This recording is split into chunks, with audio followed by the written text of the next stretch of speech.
Dans le fond, le 14 février 2022, ma mère a eu un cancer du poumon. Et suite à plusieurs essais, ça n'a jamais marché. Il y a eu des nouvelles masses cancéreuses qui se sont développées et ça a pris 8 mois, puis elle est décédée subitement. Et 2 semaines avant, elle était bien correcte et ça s'est juste détérioré en moins de 2 semaines. Et voilà.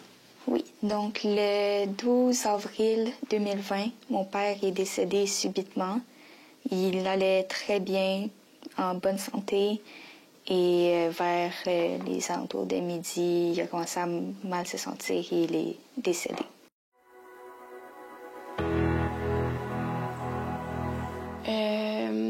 Dans le fond, je suis à l'école, puis ça faisait énormément longtemps que je me disais, OK, comment je vais réagir si on me dit, tu viens à l'hôpital maintenant? J'étais comme, OK, je vais être calme, je vais être correct. Au final, non. J'ai figé, puis je me suis rendue à l'hôpital, vu que c'était à côté de mon école. Puis là, je pensais que j'arrivais bien trop tard. Je pensais qu'elle était déjà morte. Puis dès que je l'ai vue, j'ai fondu en larmes. J'étais traumatisée, genre. C'était vraiment un choc. Puis je me suis même pas approchée d'elle. J'étais dans le fond de sa chambre. J'étais comme, je suis même pas capable de m'en venir. Mais après ça, je me suis dit, OK, elle a quand même besoin de sa fille. Fait que je me suis couchée avec elle, comme quand que je me couchais, quand on dormait ensemble. Puis je sentais qu'elle était correcte avec moi. Puis après ça, c'était dur, mais au moins elle souffre plus, c'est ce que je me dis. Je l'ai appris avec toute ma famille. On était autour du téléphone, on l'a appris de l'hôpital. J'étais figée, aucune réaction. Tout le monde pleurait autour de moi, mais c'était comme j'avais aucune émotion en moi. Je buvais de l'eau, puis c'était tout. J'ai pris 1 semaine de congé, puis après ça, je suis revenue à l'école, puis c'était tellement dur. Juste, genre, être à l'école, puis de me dire, comme, ouais, ça va pas, j'ai plus envie d'être là. Mais au moins, j'ai eu ma prof de maths en secondaire 4 qui m'a fait plein de cartes avec tous les élèves de ma classe, tous mes profs, que ce soit côté musique ou côté académique, qui m'ont tous écrit un mot. Et ma prof de français, elle m'a donné un livre sur le deuil qu'elle a annoté, puis elle m'a fait une carte, puis elle m'a donné plein de bonbons puis de chocolat. Fait que c'était vraiment le fun de voir que j'étais bien entourée.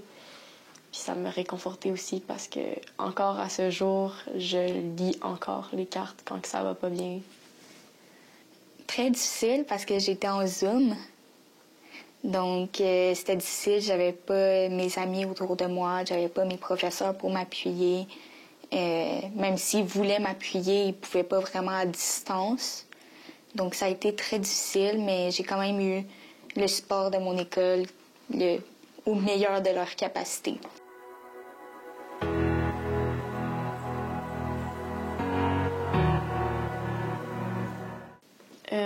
Au début, tout le monde était silencieux. Il n'y avait pas trop de remarques autres que de dire « Ah, ça va bien aller, on est là pour toi ». Côté famille, je pense que c'était plus tabou d'aborder le sujet de la mère ou comme fête des mères. J'ai voulu rester chez moi parce que j'étais comme c'est pas vrai, je vais fêter la fête des mères quand ma mère est pas là. Il y a eu ce côté tabou là, mais avec le temps, je pense que c'est comment moi j'ai changé qui a changé le regard des autres vers moi, puis pas nécessairement du bon côté. Je suis devenue une meilleure personne, mais pas une meilleure personne, mais plus dure et je me connais mieux face à cette tristesse et les gens n'apprécient pas que j'ai changé autant vite et pour eux, je suis pas la même personne qu'avant, mais c'est un peu normal.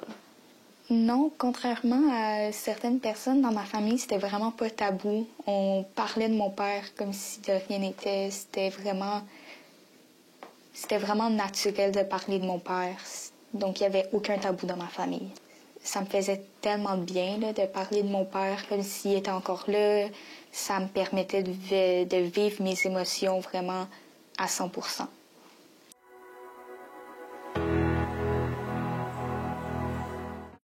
Ah, je voulais pas.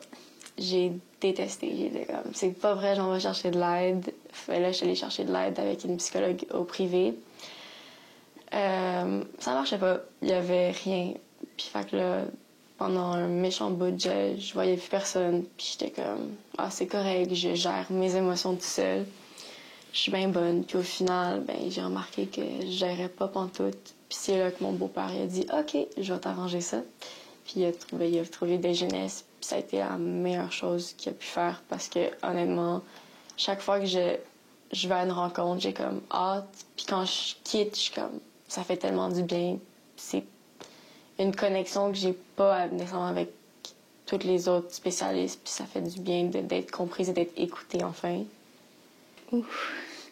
C'était vraiment pour moi la pire idée. C'était mon deuil en moi. Je voulais le vivre toute seule, à ma manière.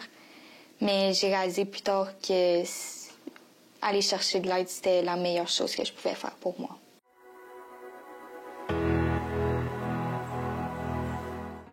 Mes émotions, puis moi-même,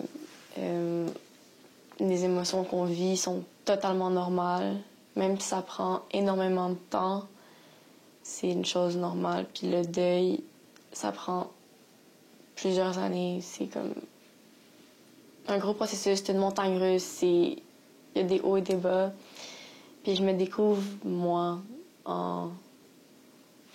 d'une façon que j'ai jamais vraiment été regardée. C'est comme beau à voir que je suis capable de grandir et de m'épanouir dans mon développement. J'en apprends sur moi tous les jours. J'apprends à me découvrir qui je suis vraiment. J'apprends tout à gérer un peu mes émotions, gérer mon stress. C'est comment évaluer les situations, vraiment. J'en apprends sur moi tous les jours.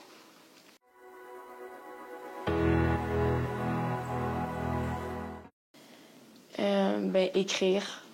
J'adore écrire.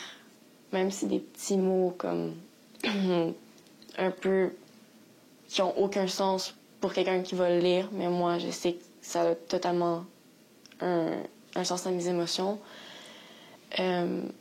Souvent, pour me changer les idées, je vais faire soit des mots cachés ou des casse-têtes. Donc, je peux passer énormément d'heures sans arrêter. Puis, je suis comme, wow, ça me calme tellement. Sinon, c'est me réfugier dans la musique parce que c'est ce que ma mère aimait et m'a montré à faire. Donc, c'est un côté que j'ai encore d'elle, mais que c'est un peu compliqué vu que je la vois plus, puis je sais qu'elle aimait vraiment ça m'écouter. La lecture, c'est vraiment qu'est-ce que je fais le plus souvent. Ça me permet d'aller vivre des émotions que je pensais ne pas vivre ou aller chercher cette connexion-là avec une histoire. Et l'écriture aussi, ça permet de mettre toutes mes émotions, tous des mots sur mes émotions. Ça permet de m'exprimer puis d'aider des fois les gens sans le vouloir.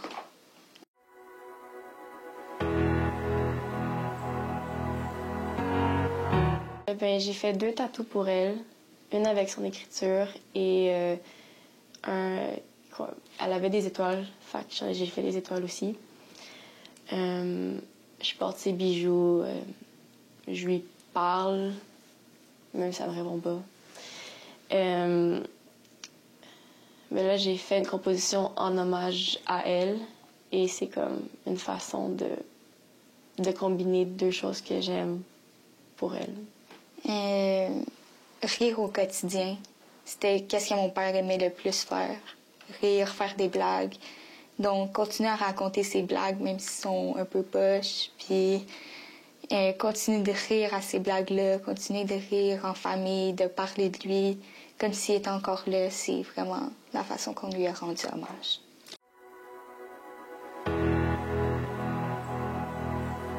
J'ai cherché de l'aide avec des jeunesses parce que c'est tellement aidant et juste avoir un organisme qui spécifie sur le deuil et qui rend ça tellement pas tabou, c'est genre la meilleure chose.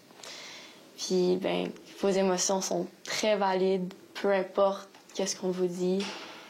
Puis, de vous découvrir lentement, mais sûrement. N'hésitez pas d'en parler, même si ça peut être difficile. N'hésitez pas de nommer vos émotions.